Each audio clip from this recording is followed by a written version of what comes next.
கவனமாக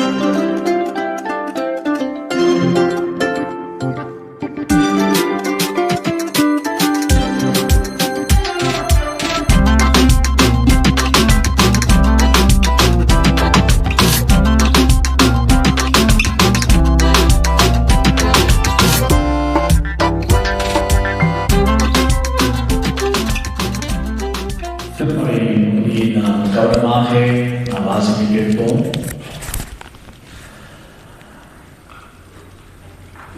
முதலாவது வாசிக்கப்படுவதற்காக தெரிந்து கொள்ளப்பட்ட திருமுறை பகுதி 2 ராஜாக்களின் புஸ்தகம் 2வது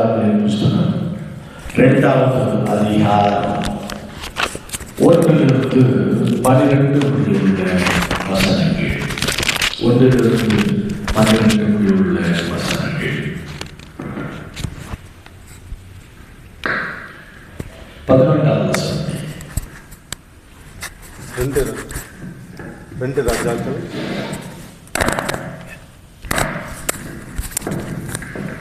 வாசிக்கும்படியாக கொடுக்கப்பட்ட வேத பகுதி 2 ராஜாக்கள் 2ஆம் அதிகாரம் 1 முதல் 11 வரை உள்ள வசனங்கள். கர்த்தர் எலியாவை சுழற்காட்டிலே பரலோகத்திற்கு எடுத்துக் கொள்ளப்பட போகிற போது எலியா எலிசாவோடு கூட கீழ்காலில் இருந்து புறப்பட்டு போனான். எலியா எலிசாவை நோக்கி, நீ இங்கே இரு, கர்த்தர் என்னை பெத்தேல் மட்டும் போக அனுப்புகிறார் என்றான். அதற்கு எலிசா, நான் உம்மை விடுகிறதில்லை என்று கர்த்தரின் ஜீவனையும் உம்முடைய ஜீவனையும் கொண்டு சொல்கிறேன் என்றான். அப்படியே இருவரும் பெத்தேலுக்கு போனார்கள். அப்பொழுது பெத்தேலில் இருந்த தீர்க்கதரிசிகளின் புத்திரர் எலிசாவின் இடத்தில் வந்து, இன்றைக்கு கர்த்தர் உனக்கு தலைமையாய் இருக்கிற உன் எஜமானனை உன்னை விட்டு எடுத்துக் கொள்வார் என்பது உனக்கு தெரியுமா என்றார்கள். அதற்கு அவன், எனக்கு தெரியும், சும்மா இருங்கள் என்றான். பின்பு எலியா அவனை நோக்கி, எலிசாவே, நீ இங்கே இரு, கர்த்தர் என்னை எரிகோ மட்டும் போக அனுப்புகிறார் என்றான். அதற்கு அவன், நான் உன்னை விடுகிறதில்லை என்று கர்த்தருடைய ஜீவனையும் உம்முடைய ஜீவனையும் கொண்டு சொல்கிறேன் என்றான். அப்படியே அவர்கள் எரிகோவுக்கு வந்தார்கள். எரிகோவில் இருந்த தீர்க்கதரிசிகளின் புத்திரர் எலிசாவின் இடத்தில் வந்து, இன்றைக்கு கர்த்தர் உனக்கு தலைமையாய் இருக்கிற உன் எஜமானனை உன்னை விட்டு எடுத்துக் கொள்வார் என்பது உனக்கு தெரியுமா என்று அவனை கேட்டார்கள். அதற்கு அவன், எனக்கு தெரியும், சும்மா இருங்கள் என்றான். பின்பு எலியா அவனை நோக்கி, நீ இங்கே இரு, கர்த்தர் என்னை யோர்தானுக்கு அனுப்புகிறார் என்றான். அதற்கு அவன், நான் உன்னை விடுகிறதில்லை என்று கர்த்தருடைய ஜீவனையும் உம்முடைய ஜீவனையும் கொண்டு சொல்கிறேன் என்றான். அப்படியே இருவரும் போனார்கள். தீர்க்கதரிசிகளின் புத்திரரில் 50 பேர் போய் தூரத்திலே பார்த்து கொண்டு நின்றார்கள். அவர்கள் இருவரும் யோர்தான் கரையிலே நின்றார்கள். அப்பொழுது எலியா தன் சால்வையை எடுத்து முறுக்கி தண்ணீரை அடித்தான். அது இரு பக்கமாக பிரிந்தது. அவர்கள் இருவரும் உலர்ந்த தரை வழியாக அக்கறைக்கு போனார்கள். அவர்கள் அக்கறைப்பட்ட பின்பு எலியா எலிசாவை நோக்கி, நான் உன்னை விட்டு எடுத்துக் கொள்ளப்படும் முன்னே நான் உனக்கு செய்ய வேண்டியது என்ன கேள் என்றான். அதற்கு எலிசா, உம்மிடத்தில் உள்ள ஆவியின் வரம் எனக்கு இரட்டிப்பாய் கிடைக்கும்படி வேண்டுகிறேன் என்றான். அதற்கு அவன், அரிதான காரியத்தை கேட்டாய். உன்னை விட்டு நான் எடுத்துக் கொள்ளப்படுகையில் என்னை நீ கண்டால் உனக்கு கிடைக்கும், இல்லாவிட்டால் கிடையாது என்றான். அவர்கள் பேசிக்கொண்டு நடந்து போகையில் இதோ அக்கினி ரதமும் அக்கினி குதிரைகளும் அவர்கள் நடுவாக வந்து இருவரையும் பிரித்தது. எலியா சுழற்காற்றிலே பரலோகத்துக்கு ஏறி போனான் என்பதை. கர்த்தரும் அருமையை இரட்சகரும் அருள்நாதருமாகிய கிறிஸ்து பெருமானிடமிருந்து கிருபையும் சமாதானமும் நல்பேராசீர்வாதம் உண்டாவதாக. ஆமென். அன்பானவர்களே, இந்த வேளையில் சிந்திப்பதற்காக நான் வாசித்து கேட்ட திருமறை பகுதி, அதிலே ஒரே ஒரு பகுதியை மாத்திரம் உங்களுக்கு முன்பாக நான் வைக்க ஆசிக்கின்றேன்.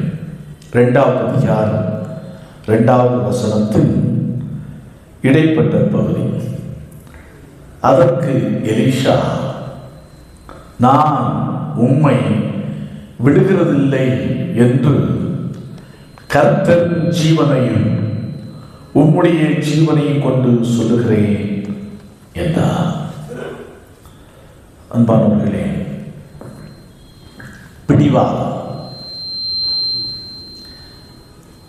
பிடிவாதம் நல்ல குணமா கெட்ட குணமா? பிடிவாதம் கெட்ட குணம். சரிதானே? இன்றைக்கு வாசித்து கேட்ட திருமறை பகுதியை பாருங்கள். எலிசாவை குறித்து பாருங்கள். எலியா அழைக்கிறார், போறார். அப்போ கடைசியாக பரத்துக்கு எடுத்துக்கொள்ளப்படுகின்ற நேரத்தில் எலிசாவை பார்த்து சொல்லுகிறார், எப்பா நீ இங்கே இரு, கடவுள் என்னை பெத்தேல் மட்டும் என்ன செய்கிறார்? போக சொல்லுகிறார். அதற்கு எலிசா என்ன சொல்லுகிறார்? கர்த்தருடைய ஜீவனையும் கொண்டும் என்னுடைய ஜீவனையும் கொண்டும் நான் சொல்லுகிறேன், நான் உம்மை என்ன செய்கிறதில்லை, உம்மை விடுகிறதில்லை. அடுத்த 2வது முறை சொல்லுகிறார். எலிசாவை பார்த்து சொல்லுகிறார், எப்ப எலிசா நீ இங்கே இரு, கடவுள் என்னை எரிகோ மட்டும் போக சொல்லுகிறார் அப்படி என்று சொன்ன உடனே மீண்டும் எலிசா சொல்லுகிறார், நான் என்னுடைய ஜீவனை கொண்டும் கர்த்தருடைய ஜீவனை கொண்டு சொல்கிறேன், நான் உண்மை என்ன செய்கிறதில்லை, விட மாட்டேன் அப்படின்னு சொல்கிறேன். அடுத்து 3வதாக எங்க போற? எப்பா இரு, நான் எது வரைக்கும் போறேன்? யோர்தான் வரைக்கும் போறேன், நீ இங்கே இரு அப்படின்னு சொன்னதுக்கு, கர்த்தருடைய ஜீவனை கொண்டு உம்முடைய ஜீவனை கொண்டு சொல்கிறேன், நான் உம்மை விட்டு என்ன செய்கிறதில்லை, போர். இது பிடிவாதமா இல்லையா?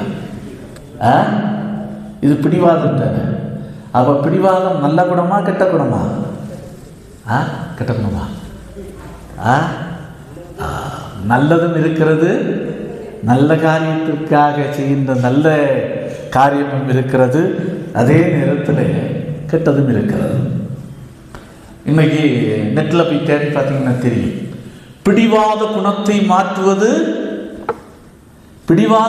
மாற்றுவது எப்படி, அதற்கான வழிமுறைகள் சொன்ன மாதிரி நீங்கள் ஏற்கனவே சொல்லிட்டீங்க. பிடிவாத குணம் கெட்ட குணம் என்று சொல்லியிருக்கு. நெட்டில் போய் பார்த்தாலும் இந்த பிடிவாத குணத்தை மாற்றுவது எப்படி, அதற்கான வழிமுறைகள் இதோ அப்படி என்று சொல்லி கொடுத்திருக்கிறார்கள். ஆனால் தெய்வீக காரியத்தில் பிடிவாத குணம் என்பது ஒரு ஆசீர்வாதமான குணம் தான். அதாவது பிடிவாதம் என்பது என்ன? எப்பாடுபட்டாவது என்ன செய்தாவது தனக்கு வேண்டியதை அதான் பெற்றோர் பிள்ளைகளை குறித்து சொல்லுவார். இவன் பயங்கர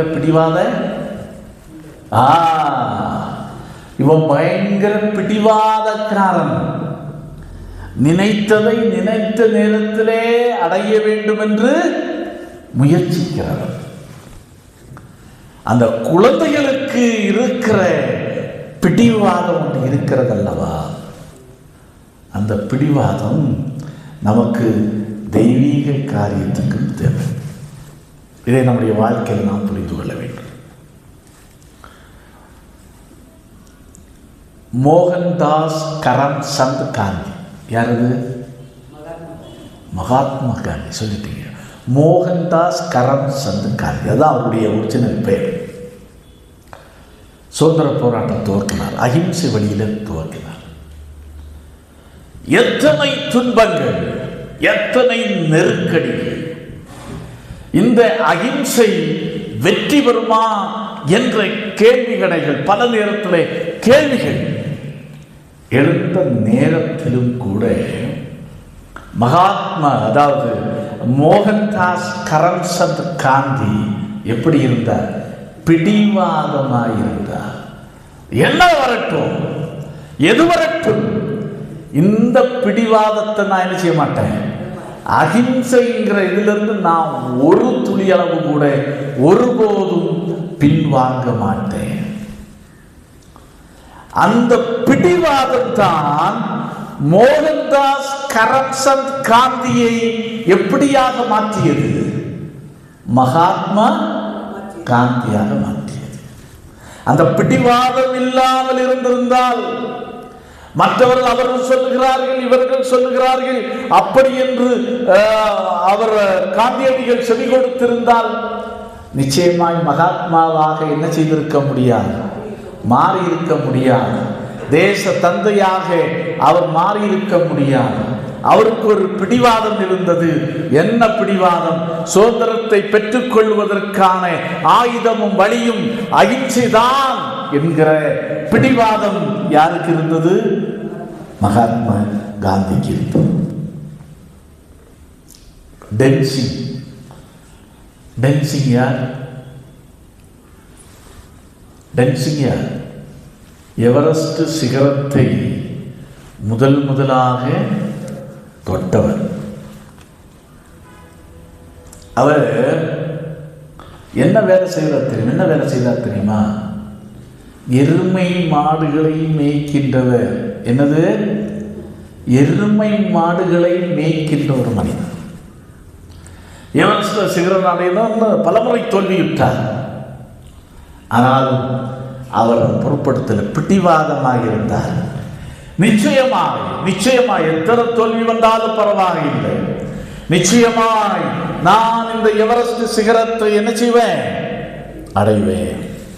அந்த பிடிவாதம் தான் உலக சாதனையை நிகழ்த்த டென்சிங்க்கு உதவியது. நாம் கிறிஸ்து இயேசுவுக்குள் அன்பானவர்களே, பிடிவாதம் மனுஷீக சில காரியங்களுக்கு உதவி செய்யாவிட்டாலும் ஆன்மீக காரியத்தில் ஒரு வலுவான ஆசீர்வாதத்தை கொண்டு வருகிறது. எதுவென்று சொன்னால், பிடிவாதம் என்பதை நாம் என்ன செய்யக்கூடாது? மறந்து போகவே கூடாது. அதற்கு ஒரு சிறந்த எடுத்துக்காட்டு தான் எலிசாவுடைய பிடிவாதம். அதை தான் நாம் மிக தெளிவாக, மிக அருமையாக நாம் வாசிக்க கேட்டோம். அதான் எலிசா, அதாவது எலியா பரலோகத்திற்கு எடுத்துக்கொள்ளப்படுகின்ற நேரத்திலே அப்படியே எலிசாவை சோதிப்பதற்காக கூட இருக்கலாம். அவர் அவாய்ட் பண்ண விரும்புகிறார். நீ இங்க இரு அப்படி என்று சொல்லி கடைசி 3 கட்டங்கள். நான் எங்க போகணும்னு முதலாவது சொன்ன பெத்தேல் என்று சொன்னார், எரிகோ என்று சொன்னார், 3வதாக யோர்தான் என்று சொன்னார். விடவே இல்லை. நீ எங்க போனாலும் நான் உண்மை என்ன செய்கிறதில்லை, விடுகிறதில்லை. அந்த பிடிவாதம் தான் கடைசியிலே பிடிவாதத்தின் நிமித்தம் எலிசாவை பார்த்து கேட்டார், உனக்கு என்னப்பா தேவை அப்படி என்று கேட்ட போதுதான் 9வது வசனம் மிக தெளிவாக சொல்கிறது. வாசிக்க பார்க்கலாம். உம்மிடத்தில் உள்ள ஆவியின் வரம் எனக்கு இரட்டிப்பாய் கிடைக்கும்படி வேண்டுகிறேன். எப்படி இருந்திருக்கிறார் பாருங்க. எப்பேற்பட்ட ஒரு இதோடு வைராக்கியத்தோடு பிடிவாதத்தோடு எலியாவை பின்தொடர்ந்திருக்கிறார். கேட்டோன்னு சொல்லிட்டார். என்ன சொல்லிட்டார்? உம்மிடத்தில் உள்ள ஆவியின் வரம். உம்மிடத்தில் எது இருக்கோ அது எனக்கு எப்படி கிடைக்கணும்? இரட்டிப்பாய் கிடைக்கணும். அதுக்காகத்தான் ஐயா நான் உம்மை பிடிவாதமாய் பின்பற்றி வருகிறேன் என்கிற முறையில எலிசா வெளிப்படுத்தினார். ஆம் அன்பானவர்களே, எலியா செய்த அற்புதங்களை விட அதிகமான அற்புதங்களை செய்தவர் யார்? இந்த எலிசா. இந்த கிருபை, இந்த இரட்டிப்பான வரம் எதனால் கிடைத்தது? எலிசாவினுடைய பிடிவாதத்தினால் கிடைத்தது என்பதை நாம் ஒருபோதும் மறந்து போக வேண்டாம். அப்போ இறைவனுடைய கிருபைகளும் வரங்களும் எளிதாக வருவதில்லை என்பதை புரிந்து கொள்ள வேண்டும். எப்படி? ஆண்டவரை நாம் எந்த அளவுக்கு பிடிவாதமாய் பற்றி கொள்ளுகிறோமோ அந்த அளவுக்கு நம்முடைய வாழ்க்கையில என்ன வரும்? வரங்களும் ஆசீர்வாதங்களும் வரும் என்பதை ஒருபோதும் மறந்து போக வேண்டாம். அதான் பாருங்க, யாக்கோபை பாருங்க, போராடுகிற கடவுளோடு எப்படி இரவு முழுவதும் போராடுகிறார். நீர் என்னை ஆசீர்வதித்தால் ஒழிய உண்மை நான் என்ன செய்ய மாட்டேன். நீர் என்னை ஆசீர்வதித்தால் ஒழிய உண்மை நான் போக விடேன் அப்படி என்று சொல்கிறார். பாருங்க, அப்போ யாக்கோபுக்கு பெரிய ஆசீர்வாதத்தை கொண்டு வந்ததும் யாக்கோபுடைய பிடிவாதமான போராட்டம். ஐஸ்கிரீமுக்காக பிள்ளைகள் சண்டை போட்டிருக்க நீங்கள் பார்த்துருப்பீங்க. பிடிவாதம் பிடிச்சிட்டு இருக்கிறது. உண்மையிலேயே பிள்ளைக்கு தொண்டை வலி தான் இருக்கும். ஐஸ்கிரீம் குடித்தா காய்ச்சல் தான் வரும். ஆனாலும் கடைக்கு போனால் ஐஸ்கிரீம் பெட்டியை பார்த்தா முன்னென்று என்ன செய்யும்? அழத்தான் செய்யும். பெற்றோருக்கு தெரியும், வாங்கி கொடுத்தா சிக்கல் தான் அப்படி என்று தெரியும். ஆனாலும் அதையும் தாண்டி பிள்ளையினுடைய அடம்பிடிப்புக்காக, விடாப்பிடிக்காக, பிடிவாதத்துக்காக என்ன செய்வார்கள்? வாங்கி கொடுப்பார்கள். உண்மையாகவே தெய்வீக காரியத்திலும் பிடிவாதம் பெரிய ஆசீர்வாதத்தை, பெரிய ஜெயத்தை நம்முடைய வாழ்க்கையிலே கொண்டு வரும் என்பதை நான் ஒருபோதும் மறந்து போக வேண்டாம். அடுத்ததாக பாருங்கள், யோசுவா யாத்ராகம புஸ்தகம் 33வது அதிகாரம் 11வது வசனம். யாத்ராகம புஸ்தகம் 33வது அதிகாரம் 11வது வசனம்.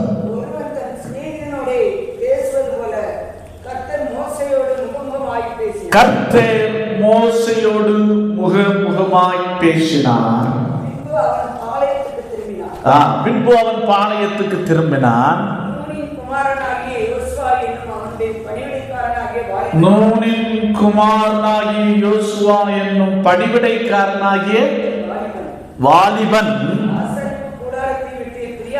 ஆசரிப்பு கூடாரத்தை விட்டு பிரியாதிருந்தான். நன்றாய் கவனிக்க வேண்டும். யோசுவா யார்? இங்கே யோசுவா யார்? நூனின் குமார், நூனின் மகன். இரண்டாவது அவனை பற்றி என்ன சொல்கிறது? யாருக்கு பணிவிடைக்காரன்? யாருக்கு பணிவிடைக்காரன்? மோசேக்கு பணிவிடைக்காரன். மூன்றாவது அவனை குறித்து என்ன சொல்லுகிறது? அவன் ஒரு வாலிபன். நூனின் மகன், ஒரு பணிவிடைக்காரன், ஒரு வாலிபன். பாருங்க, பின் நாட்களிலே எப்படியாக மாறுகிறார்? தலைவனாக மாறுகிறார். இந்த யோசுவா என்ற பெயரை வைத்து திருமறையில் ஒரு நூல் இருக்கிறது. அந்த அளவிற்கு சிறப்புக்குரிய மனிதனாக அவன் உயர்த்தப்பட்டான். இங்கே நாம் பார்க்கிறோம், யோசுவாவை எப்படி காண்பிக்கப்படுகிறார் என்று சொன்னால் ஒரு வேலைக்காரன், ஒரு பணிவிடைக்காரனாக காண்பிக்கப்படுகிறார். இந்த பணிவிடைக்காரன் அவன் ஒரு இளம் வாலிபனாக காண்பிக்கப்படுகின்ற செய்கிற காரியம் என்ன? ஆசரிப்பு கூடாரத்தை விட்டு விலகான். ஆசரிப்பு கூடாரத்தை விட்டு விலகாதிருந்தான். அப்படி என்று சொன்னால் நம்முடைய புரிகின்ற வகையிலே சொன்னால் தொழுகை கூடத்தை விட்டு அல்லது ஆலயத்தை விட்டு அவன் என்ன செய்தான்? விலகாதிருந்தான். விடாப்பிடியா இருக்கிறான், பிடிவாதமா இருக்கிறான். ஏனென்று சொன்னால் இங்கேதான் கடவுள் முகமுகமாய் யாரோடு பேசினார்? மோசேயோடு பேசுகிறார். கடவுளுடைய மகிமை ஆசரிப்பு கூடாரத்தை மூடுகிறது, ஆசரிப்பு கூடாரத்தை நுழைக்கிறது. இந்த காட்சி எல்லாம் பார்த்த யோசுவா ஆசரிப்பு கூடாரத்தை விட்டு என்ன செய்யாது இருந்தான், பிரியாது இருந்தான். அந்த மகிமை என்னையும் ஆட்கொள்ள வேண்டும், அந்த கிருபை என்னையும் எனக்கும் தேவை என்கிற ஒரு பிடிவாதம் யோசுவாவினிடத்தில் இருந்தது.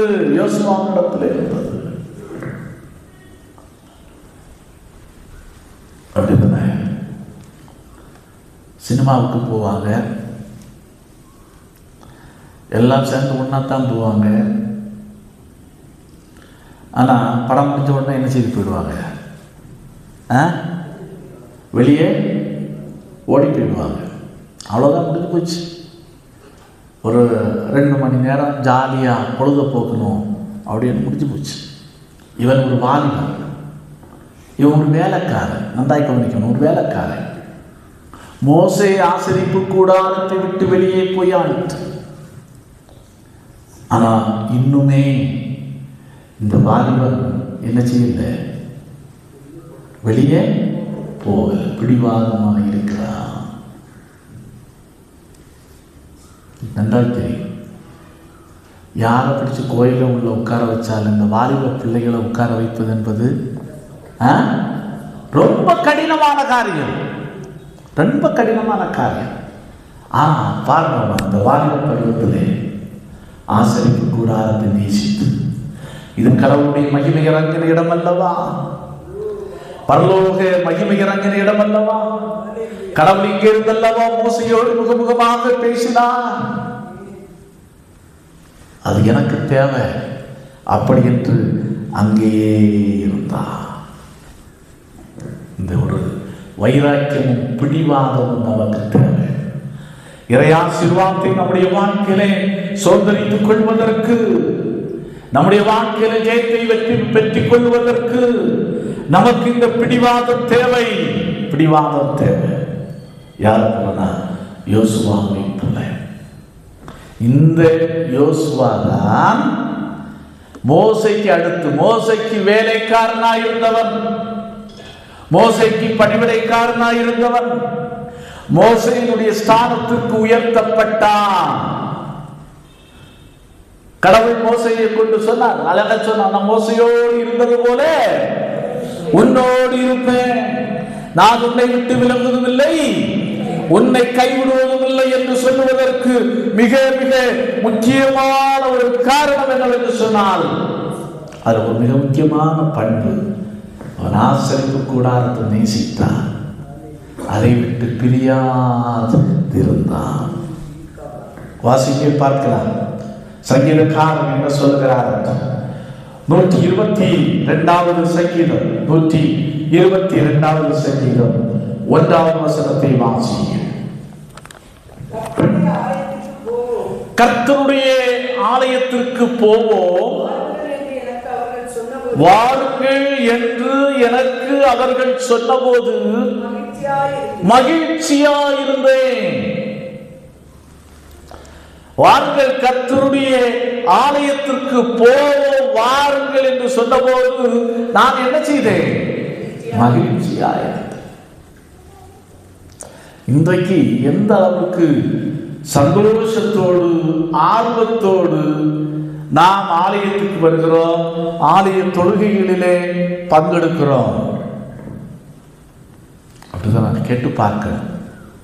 நாம் நம்மை ஆராய்ந்து பார்க்கணும். ஆலயத்துக்கு போகலன்னா, ஆராதனை போகலன்னா பாஸ்டர் என்னன்னு கேட்பார். அந்த கேள்வி நமக்கு எதுக்கு? வேற வழி இல்லை, போயிடுவோம் அப்படி என்று சொல்லி. அடுத்து சிலர் வருவாங்க, சரி அங்கே போனால் என்ன நடக்குதுன்னாவது பார்க்கலாம், கொஞ்ச நேரம் இருந்துட்டு வருவோம் அப்படி. பாருங்க, சங்கீதக்காரர் சொல்லுகிறார், வாருங்கள் கர்த்தருக்கு ஆலயத்துக்கு போவோம், வாருங்கள் என்று சொன்னபோது நான் என்ன செய்திருந்தேன்? மகிழ்ச்சியாக இருந்தேன். ஆண்டவருடைய ஆலயத்தை நேசிக்கிறவர்கள், காத்திருக்கிறவர்கள், அதிலே தரித்திருக்கிறவர்கள் நிச்சயமாக வாழ்விலே உன்னதமான நிலைமைக்கு உயர்த்தப்படுவார்கள் என்பது யோசுவாவுடைய வாழ்க்கை நமக்கு கற்றுத் தருகின்ற ஒரு பெரிய பாடம் என்பதை நாம் மறந்து போக வேண்டாம். ஏற்கனவே நான் ஒரு முறை சொல்லியிருக்கிறேன். புனித அந்தோனியார் கேத்தலிக் திருச்சபை மக்கள் கொண்டாடுகின்ற ஒரு புனிதர்களில் ஒருவர் ஆதி காலத்து புனித அந்தோனியார் அவர்கள். லிஸ்பன் நகரத்தை சார்ந்தவர்கள், பிரான்ஸ். அவருக்கு ஒரு பண்பு இருந்தது. சின்ன பருவத்திலிருந்து ஒரு சின்ன கேப்பு கிடைத்தாலும் எங்கே ஓடி போவார்? ஆலயத்தில் போய் ஜெபிப்பது வழக்கம். சின்ன கேப் எங்கே இருந்தாலும் சரி, கொஞ்சம் ஃப்ரீயான டைம் கிடைக்கிறதா நேரம் எங்கே தான் ஓடுவார்? ஆலயத்துக்கு தான் ஓடுவார். ஒரு முறை தந்தை மார்ட்டின் என்று நினைக்கிறேன், மார்ட்டின் தானே, தெரியாதா? உங்களுக்கே தெரியாதா? அவர் மகனுக்கு ஒரு அசைன்மெண்ட் கொடுப்பார். டெங்குவா இந்த பயிர் வகைகளை பறவைகள் நாசம் செய்து கொண்டு போகிறது. நல்ல கதிர்கள் முட்டி நிற்கிறது, அறுவடை செய்கின்ற ஒரு மிக முக்கியமான காலம். ஆனால் எது அறுவடை இதை திருடிட்டு போகுது? பறவைகள். ஆகவே உன்னுடைய வேலை இன்றைக்கு எதுவென்று சொன்னால், பறவைகளிடமிருந்து பயிரை பாதுகாக்கின்ற பணி. அந்த பணி தான் கொடுப்பார். சரி டேடி, நான் இருக்கிறேன், நீங்கள் போயிட்டு வாங்க அப்படின்னு சொல்லுவார். அவ்வாறு பயிர்களை பறவைகளிடமிருந்து காப்பதற்காக அமர்த்தப்பட்ட அந்தோனியாருக்கு ஒரு ஆசை. என்ன ஆசை? ஆலயத்தில் போய் ஜெபம் பண்ணணும்னு ஆசை. நேரே ஆலயத்துக்கு போனார். அங்கே ஜெபம் பண்ணுகிற கொண்டே இருக்கிறார். தந்தை வருகிறார். விவசாய நிலத்தில் மகனை காணவில்லை. எங்கடா போனேன் தேடுறாரு. அவருக்கு உடனே புரிஞ்சிருச்சு, என் பையன் எங்கே தான் போயிருப்பான்? ஆலயத்துக்கு தான் போயிருப்பான் அப்படி என்று புரிஞ்சிச்சு. நேர சர்ச்சுக்கு போனார். சர்ச்சில் போனால் ஜெபம் பண்ணி கொண்டிருக்கிறார் அந்தோனியார். ஜெபம் முடிச்சு அழைச்சிருந்தார். ரொம்ப கடுங்கோபத்தோடு பேசினார். டேய், நான் உன்னிடத்தில் என்னடா செய்தேன்? சொன்னேன், நீ பறவைகளிடமிருந்து பயிர்களை காப்பதற்காக உன்னை உட்கார வச்சுட்டு செய்தேன். நீங்கள் ஜெபம் பண்ணிட்டு இருக்கிறாய் என்று ஆத்திரப்பட்டார், அவசரப்பட்டார். இல்லை டேடி வாங்க அப்படி என்று போய் எல்லா பறவைகளும் அந்தோனியார் எங்கே அடைச்சி வச்சிருந்தார்? ஒரு கூண்டுக்குள்ளே அடைத்து வைத்திருந்ததை காட்டினார். ரொம்ப பயிர்கள் ஒன்றும் செய்திருக்காரு. பறவைகள் எல்லாம் என் கஸ்டடியில் இருக்கிறது, வாருங்கள் என்று அழைத்து கொண்டு காண்பித்தார். பறவைகள் எல்லாம் பேசாமல் ஒரு கூண்டுக்குள்ளே உட்கார்ந்துட்டு ஆச்சரியப்பட்டார். அந்த அளவுக்கு தெய்வீக வல்லமையினால பறவைகளை அழைத்த போது பறவைகள் எல்லாம் இவருக்கு பின்சென்றன. அந்த பறவைகள் எல்லாம் ஒரு கூண்டுக்குள் அடைத்து வைத்து விட்டு ஆலயத்தில் போய் மன்றாடினவர் தான் அந்தோனியார். பின்னாளிலே புனித அந்தோனியார் என்று அழைக்கப்பட்டார். அப்போ ஆலயத்தின் மீது ஒரு தாகம் வேணும் நமக்கு. எப்போவே கிடைக்கிற வாய்ப்பை பயன்படுத்தி ஆண்டவருடைய சமூகத்தில் நேரத்தை செலவிடுவதற்கு ஒரு உற்சாகம் தேவை. அதான் சங்கீதம் 84:10 வாசியுங்கள். 84வது சங்கீதம் 10வது வசனம்.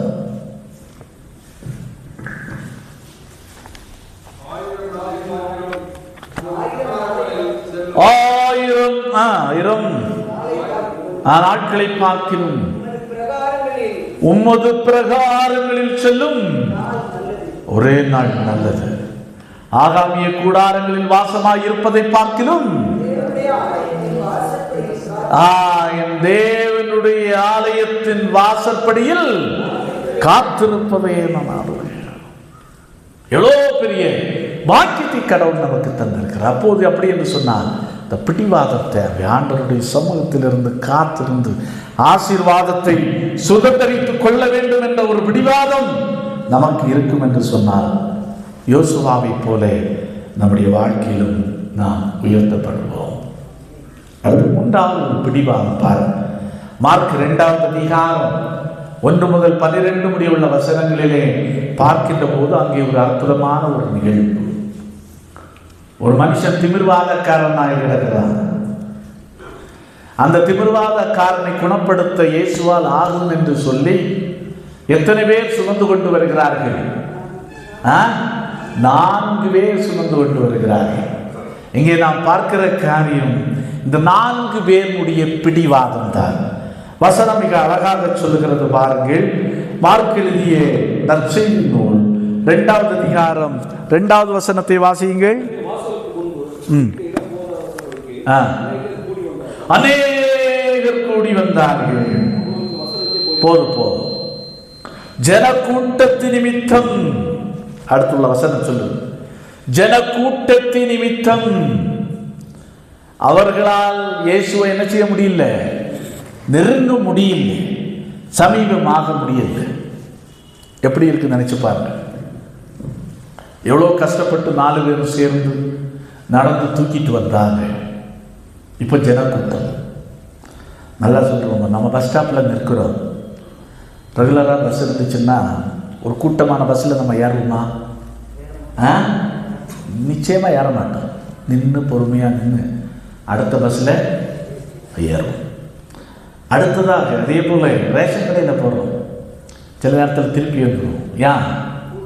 பயங்கர கூட்டம்ப்பா, பயங்கர கூட்டம், தரிசிக்க முடியாத கூட்டம், ஏற முடியாது, திருப்பி வரும். இங்கே பாருங்க, ஜனக்கூட்டம், நெருங்கக்கூடாத அளவுக்கு ஜனக்கூட்டம்.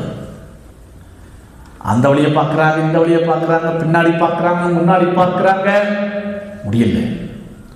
சரிடா, நீ போதும், அடுத்த இதில் பார்த்துக்கிடுவோம், திருப்பி போவோம் அப்படின்றவர்கள் என்ன செய்யல? நினைக்கிறது. பிடிவா என்ன பண்ணியாவது, எதை செய்தாவது இவனை யாருக்கு முன்ன கொண்டு காட்டணும்? இயேசுவுக்கு முன்ன கொண்டு காண்பிக்கணும். பாருங்கள், அவர்கள் பிடிவாதமாய் கடைசியில கூரையை சும்மா பிரிக்க முடியுமா? ஒரு வீட்டுக்கு கூரையை போய் இப்போ பிரிக்க முடியுமா? சொல்லியிருப்பாங்க, என்ன வந்தாலும் என்ன செலவு வந்தாலும் நாங்கள் என்ன செய்துடுறோம், பார்த்துடுறோம். நீ கூரையை பிரிப்பதற்கு மட்டும் என்ன செய்து கொடு, பெர்மிஷன் கொடு, மீதி காரியத்தை நாங்கள் பார்த்துடுறோம். அவர்கள் கஷ்டத்தை பொருட்படுத்தவில்லை, அது நிமித்தம் வருகின்ற செலவினங்களை பற்றி அவர்கள் பொருட்படுத்தவில்லை, பிடிவாதமாயிருந்தார்கள். எதற்கு பிடிவாதம்? இவனை எப்படியாவது இயேசுவுக்கு முன்பாக கொண்டு செல்ல வேண்டும் என்பதிலே அவர்கள் பிடிவாதமாக இருந்தார்கள்.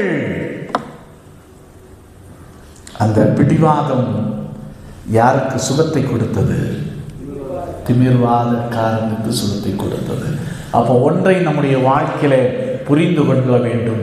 இறை ஆசீர்வாதம், இறைவன் பரலோகத்திலிருந்து வருகின்ற ஆசீர்வாதமாயிருக்கட்டும், பரலோகத்திலிருந்து நமக்கு அருளப்படுகின்ற வெற்றியாக இருக்கட்டும். எதுவும் எளிதாக வந்து விடுவதில்லை. எது நிமித்தம் தான் வருகிறது? பிடிவாதத்தினால்தான். உலக காரியத்தில் பிடிவாதம் ஒரு எதிர்மறையான காரியமாக இருக்கலாம்.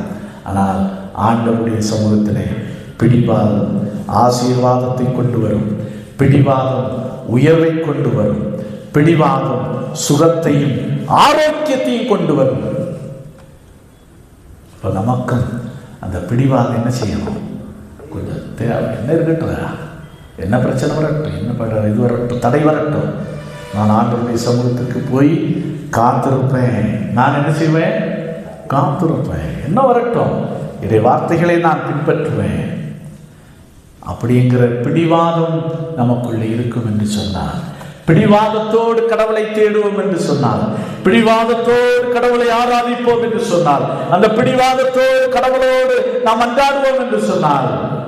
நிச்சயமாய் நிச்சயமாய் நம்முடைய வாழ்வு மாற்றம் பெறும், நம்முடைய வாழ்வு உயர்த்தப்படும், நம்முடைய வாழ்வு ஆசீர்வாதமாய் திகழும். மாணவர்களே, உணர்வோம், சிந்திப்போம், ஆண்டவருடைய சமூகத்தில் அர்ப்பணிப்போம். வெறுமையாய் வந்து கடமைக்காக வந்து கடவுளை தேடுவதிலும் ஆலயத்துக்கு வருவதிலும் அர்த்தம் இல்லை. ஒரு பிடிவாத குணம், ஒரு வைராக்கியம் ஆண்டவரை தேடுதல் நமக்கு தேவை. அதற்கு நம்மை அர்ப்பணிப்போம். நிச்சயமாய் நம்முடைய வாழ்வு பேராசீர்வாதமாய் ஆண்டவர் தாமே இந்த வார்த்தைகளை கொண்டு நாம் ஒவ்வொருவரையும் ஆசீர்வதிப்பதாக. அவன் எல்லாத்துக்கும் மேலான தேவ சமாதானம் உங்கள் இருதயங்களையும் சிந்தனைகளையும் கிறிஸ்து இயேசு நாமத்தால் காத்துக் கொள்வதாக. ஆமென்.